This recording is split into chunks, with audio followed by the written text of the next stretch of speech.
Assalamualaikum warahmatullahi wabarakatuh. Perkenalkan kami dari kelompok Create Coffee. Pada kesempatan kali ini kita akan mempresentasikan hasil diskusi dan presentasi kami dari minggu pertama sampai minggu ke-7. Presentasi ini guna memenuhi untuk tugas UTS, mata kuliah, pengantar bisnis digital. Sebelumnya perkenalkan, nama saya Tasya Fadli Hafi. Nama saya Dimas Gazul Alfianto. Nama saya Fasyam Pendaga. Nama saya Muhammad Zakir Rizyan. Yang pertama yaitu bisnis Create Coffee. Apa sih bisnis ini? Create Coffee merupakan sebuah bisnis yang menjual berbagai produk kopi dan non kopi. Seperti banyak bisnis modern lainnya, Create Coffee berupaya memanfaatkan teknologi digital untuk meningkatkan efisiensi operasional dan menjangkau pasar secara luas. Bagi Create Coffee, pemilihan model e-commerce melalui layanan aplikasi berbasis digital dianggap sebagai solusi yang terbaik setelah menganalisis berbagai opsi. E-commerce memungkinkan pelanggan untuk membeli produk secara online, memperluas jangkauan pasar, dan menunggu pertumbuhan bisnis kita. Next.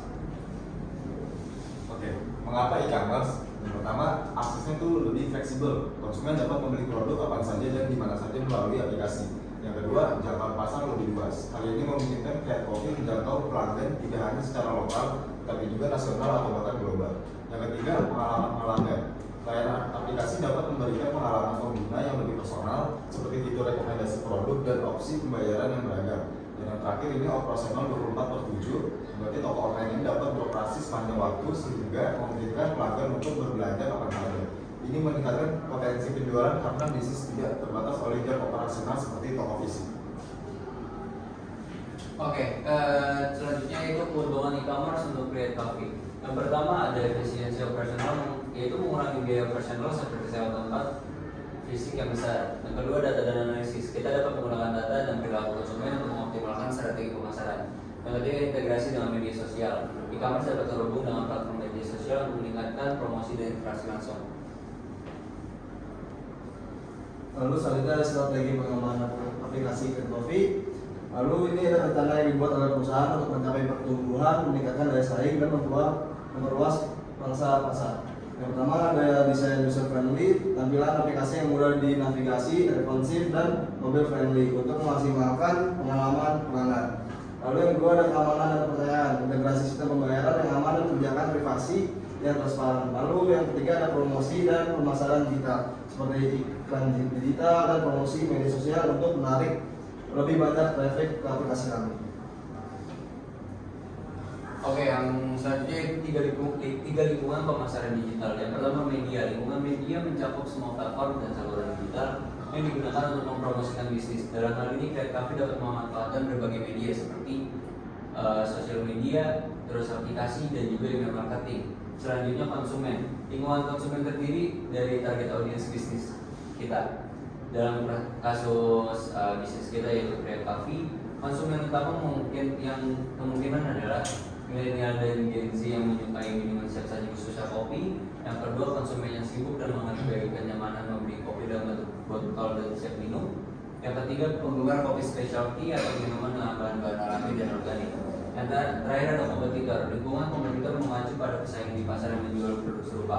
Beberapa pesaing Create Coffee mungkin termasuk brand lokal atau nasional yang menjual minuman kopi dalam botol. Dari kopi lokal yang menawarkan pengalaman dan produk premium. Yang ketiga, produk minuman instan dari perusahaan-perusahaan besar seperti Starbucks, Tuku, dan Janji Jiwa. Oke, next, kita di sini ada 3 strategi pemasaran digital dari Create Coffee. Yang pertama yaitu kita akan melakukan SWOT atau Customer Analysis, di mana analisis ini membantu memahami lingkungan eksternal dan internal dalam bisnis kita. Untuk strength sendiri yaitu kualitas produk, kita menyiapkan kopi siap minum yang berkualitas, kemasan yang praktis, dan harga yang kompetitif. Yang kedua yaitu weakness-nya, kelemahan kita yaitu terbatasnya kesadaran merek karena kita merek baru, lalu terutama di luar daerah dari Jakarta. Ketiga yaitu opportunities, di mana meningkatnya permintaan akan kopi specialty dan minuman berbahan alami memungkinkan kita untuk menjual produk Create Coffee secara online. Lalu ada trades, di mana persaingan ketat dari merek kopi yang lebih besar dari kita dan perubahan preferensi konsumen menjadi salah satu tantangan untuk kita. Lalu yang kedua ada STP, di mana STP ini merupakan segmentation, targeting, dan positioning. Di mana yang pertama segmentation ini segmentasi pasar itu kita berdasarkan usia di 18 sampai 35 tahun, terus gaya hidup yang sibuk dan aktif, dan juga preferensi terhadap kopi yang berkualitas. Dan yang kedua untuk targeting, di mana kita fokus pada konsumen yang menghargai kenyamanan dan kualitas kopi. Lalu untuk positioning, di mana Thread Coffee dapat diposisikan sebagai sebuah brand yang menawarkan pengalaman kopi yang otentik dan berkualitas dengan kemasan praktis dan untuk konsumen yang aktif. Lalu untuk pengalaman konsumen, untuk ketiga itu pengalaman konsumen, di mana pengalaman konsumen ini melibatkan bagaimana mereka berinteraksi dengan produk mulai dari pembelian hingga konsumsi produk kami, yaitu kita memastikan yang pertama kemudahan untuk membeli platform secara online, kedua kualitas produk yang konsisten, dan ketiga engagement melalui media sosial. Lalu selanjutnya teknik kemasan digital yang dipilih. Yang pertama, sosial media marketing memanfaatkan Instagram dan TikTok untuk memposting konten visual yang menarik tentang produk Anda.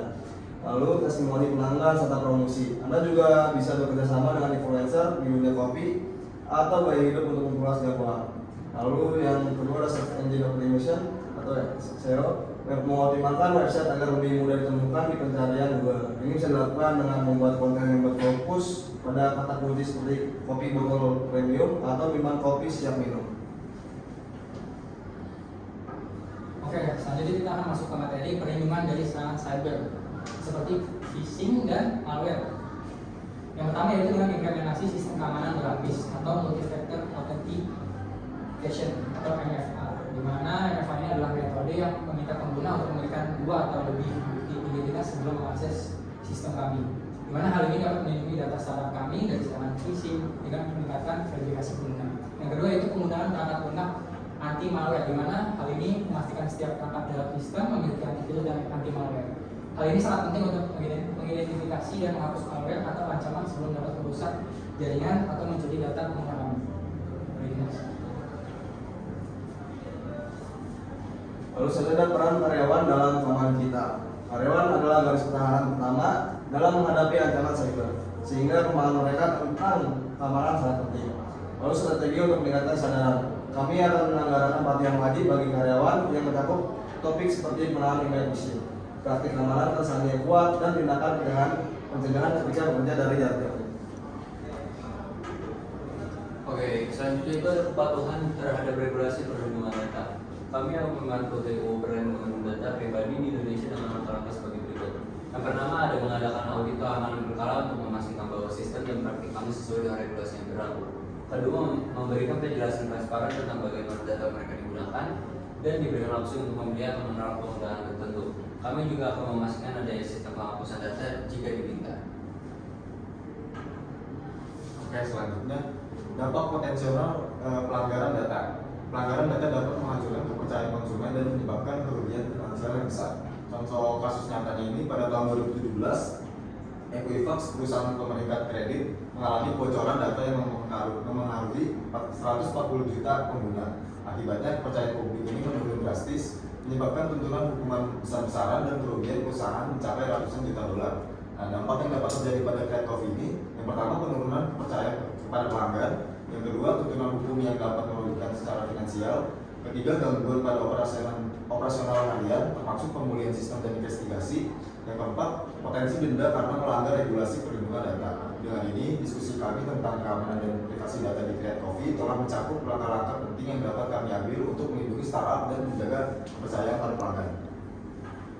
Lalu selanjutnya kita menggunakan 3 alat analisis yang digunakan oleh Thread Coffee. Yang pertama dengan Google Analytics, di mana Google Analytics ini mengumpulkan dan menganalisis data tentang pengunjung situs web, perilaku pengguna, serta data penjualan secara online. Alat ini berguna untuk melacak lalu lintas web dan memahami pola pembelian pelanggan. Yang kedua yaitu tabel AU, di mana tabel AU ini merupakan alat visualisasi data yang memungkinkan pengguna untuk membuat dashboard yang interaktif dan menginterpretasikan data dengan mudah.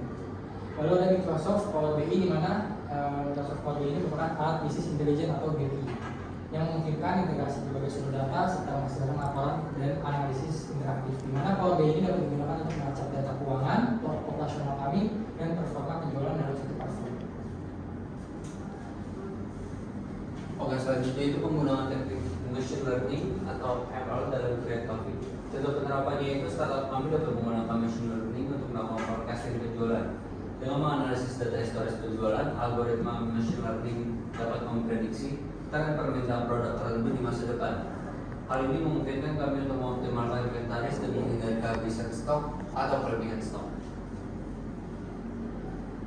Lalu ada kelebihan dan kekurangan analisis data berbasis cloud. Yang pertama kelebihannya, data dapat diakses dari mana saja dan kapan saja, selama ada koneksi internet. Lalu yang kedua, dapat dengan mudah menambah atau mengurangi kapasitas penyimpanan dan komputasi sesuai kebutuhan. Lalu yang ketiga, startup hanya membayar sesuai penggunaan pay as you go tanpa perlu investasi infrastruktur besar-besaran. Lalu yang terakhir adalah kekurangannya. Yang pertama, data yang disimpan di cloud lebih rentan terhadap ancaman keamanan seperti peretasan atau pencurian data. Lalu yang kedua adalah layanan cloud tidak dapat diakses jika koneksi internet terganggu. Nah, peran visualisasi data dalam memahami hasil analisis. Nah, yang pertama, visualisasi data dapat memungkinkan kami untuk memahami pola, tren, dan anomali dalam data dengan lebih cepat dibandingkan menganalisis tabel data mentah. Alat yang bisa digunakan contohnya adalah tabel AU. Tabel AU dapat menampilkan data dalam bentuk grafik, diagram, dan peta interaktif yang mudah dipahami oleh tim manajemen. Misalnya, penjualan produk per wilayah dapat divisualisasikan dalam bentuk heat map sehingga kami bisa melihat area yang memiliki potensi pertumbuhan yang besar. Lalu selanjutnya ada 3 komponen utama dari sistem business intelligence atau BI. Yang pertama ada data warehouse, di mana tempat penyimpanan data terpusat yang mengumpulkan informasi dari berbagai sumber. Data ini menjadi dasar untuk analisis lebih lanjut. Yang kedua ada ETL atau extract, transform, and load, di mana proses ini untuk mengambil data dari sumber yang berbeda, memprosesnya agar konsisten dan mengotak dalam data warehouse. Yang ketiga ada analytical tools, di mana alat-alat yang digunakan untuk menganalisis data seperti laporan, dashboard, dan model prediktif membantu kami untuk mengambil keputusan berdasarkan sebuah data. Oke, selanjutnya itu mengukur efektivitas business intelligence dalam pengambilan keputusan. Yang pertama itu return on investment atau ROI. Mengukur sejauh mana implementasi business intelligence membantu dalam meningkatkan pendapatan atau mengurangi biaya operasional. Jika penghematan atau peningkatan penjualan melebihi biaya implementasi business intelligence, maka biaya dianggap efektif. Yang kedua itu decision making speed. Metrik ini mengukur waktu yang dibutuhkan untuk membuat keputusan bisnis yang berdasarkan data setelah business intelligence diimplementasikan. Jika pengambilan keputusan menjadi lebih cepat dan tepat, dia menandakan business intelligence meningkatkan efisiensi. Oke, sekian presentasi dari kami. Kurang lebihnya mohon maaf. Wassalamualaikum warahmatullahi wabarakatuh.